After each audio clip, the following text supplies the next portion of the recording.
Hi, we're here talking to the Frontrunners and I'd like you to introduce yourself to us. Hi there, I'm Neil Giles and I'm the president of Melbourne Frontrunners. Well, what is a Frontrunner? Frontrunners are the LGBTIQ running and walking group of Melbourne.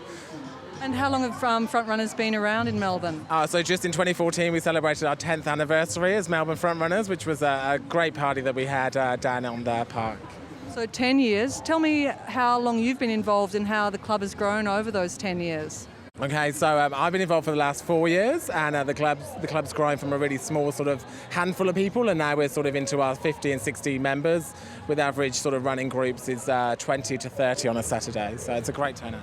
So you mentioned both running and walking, so I would assume therefore if I wasn't a gung-ho runner, do you mean actually the official walking or just walking, casually? No, just casually walking. We've got a number of people that bring their dogs along for the fun of it, so they go walking, or you can try and run if your dog's in the spirit to go running with them as well. So we have a big range of people, and their speeds run from sort of quite slow running, a very slow jog, through to people who are running good quality marathon times. Okay, so the club caters for people who are interested in the kind of social fitness and then also people who are a bit more competitive, yeah? Yeah, totally. I mean, probably we spend more time having coffee than we do actually running, which shows how social a club we are.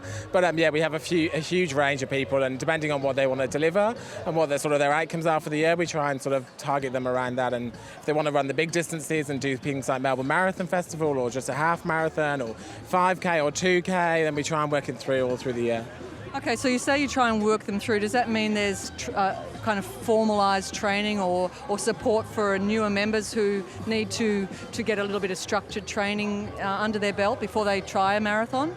Yeah, we try and bring on some coaches every now and again before the big events to try and give people the ability to try and do some work, but that all depends on obviously the finances that year and how much money we can raise during the year to pay for those coaching staff. Alrighty. So you mentioned before you joined the club about 4 years ago. What prompted you to join the club, and what has it meant for you being part of the Melbourne Frontrunners? Yeah, so I was new to Melbourne back 4 years ago. I was fresh off the boat from the UK, and it was just somewhere to meet new people, and grow a circle of friends, and it's been a great opportunity to do that, and also try and stay fit during that period, but it's been a struggle. Okay. Alrighty, you've got me a bit excited about the idea. How can I find out about the club? Where does the club run or walk? So we run on Saturdays around the Botanical Gardens from the Observatory Gate. So that starts at 8:30 on a Saturday morning. But further information can be found from our website, which is melbournefrontrunners.com.au. Thank you very much. Cheers, thank you.